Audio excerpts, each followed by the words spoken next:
Hello chemists, it's Peg. This is a quick video per Robin's request. She was asking about the journal cover that I had done for my Diane Reevely's book that I'm planning on starting, and I just wanted to show you a few things. When you're going to do this, you want to pick stamps that would be deep etched that you can carve out. You can see that this image is a nice solid image, and you have plenty of spaces in here that you can carve. There are a number of stamps out in the market that you can use to do this with. You can also, if it doesn't have a frame as these do, you can also create a frame. I've done that just by using my pencil and compass and creating a circle on my chipboard, and then I'll come in with a solid stamp. This happens to be a dragonfly, and I can take a solid stamp and I can stamp it so that it overlaps. You want to make sure that it's overlapping the circle, because when you cut it out you want to make sure that it's connecting someplace and still leaves an area. So you can see that this is outside here. This is not here, so I probably need to tighten my circle up just a little bit and come back and create a circle here for carving.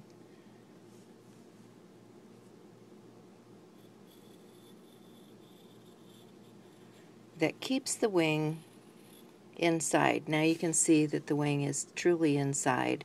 So as I carve, and I'll take a carving tool like this. This would be a leather tool, and it has a nice round ball at the end so that you can grip it, and the point is sharp and curved. So you can move away from yourself, and you can start here at the line, and you can follow and just use small motion and small pieces and start carving that chipboard away till you can get down to a depth, and carve away from your image this way too. And if you need to, you can take an X-Acto knife and follow along the edge just to get a nice clean edge along here. The other way that you can do this sort of work is to take a die. Here is a die, a steel rule die.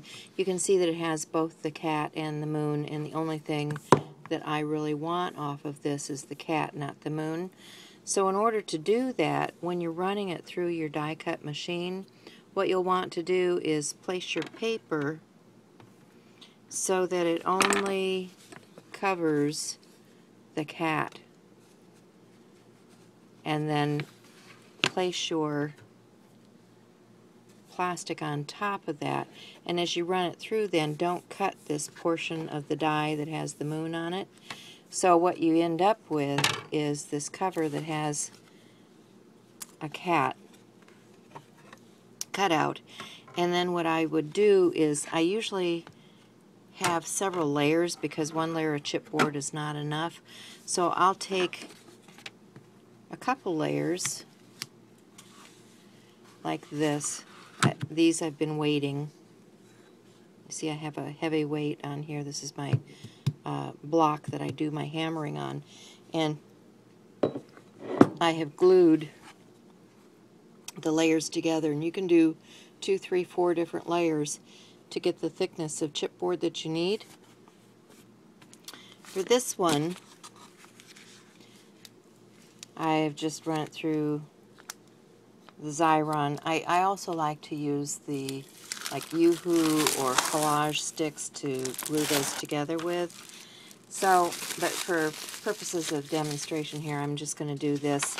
It's going to have some sticky where the cutout is, but that's okay, because as I glue the paper down, it's already going to have some sticky parts there.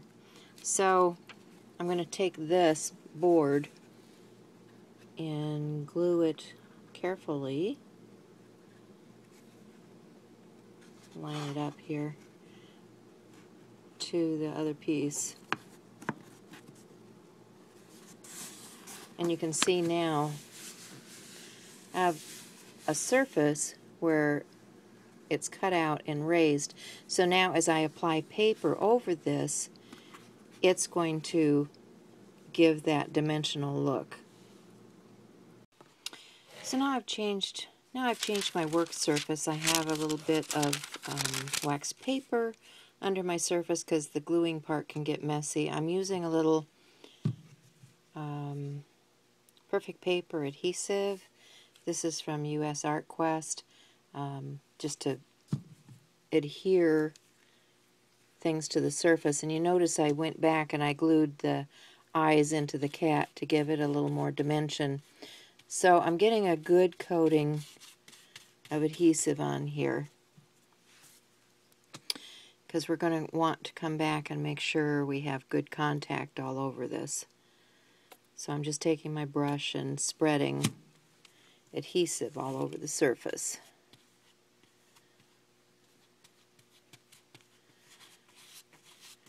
And we're going to be working things into those cracks and crevices, so you can always come back and redo the edges, but you want to make sure that you've got plenty of adhesive. I'm going to drop that in some water, and I'm going to take my paper and make sure I'm over the edges because we're going to want to wrap. And then I'm going to take my finger and I'm going to start working it into those areas that are cut out. You can see already that that impression is starting to come up. And as you're doing this, you want to be gentle if it's a handmade paper like this one to make certain that you're not tearing the paper. But you also can come back with something like your bone folder and go around those edges and make sure you get a nice crisp line. Tuck it into the little feet and just make sure you're making good contact here. So you can work that around and play with it until you're satisfied, and then you're going to set it aside to dry. But as you're doing that, you finally get it where you want it to be. You know, you're going to put adhesive on the edges and around the back side and neatify these things up. You know, make your nice corners to make a nice book cover, and then we'll put a face piece on the inside. So now you can see I'm waiting for this piece to dry. I've gone ahead and finished doing my wraps on the corners, and I will set this piece aside to dry. I'll put the weight on it and let it dry overnight, and when I come back tomorrow I can apply other surface coloration and finish out the front to my book.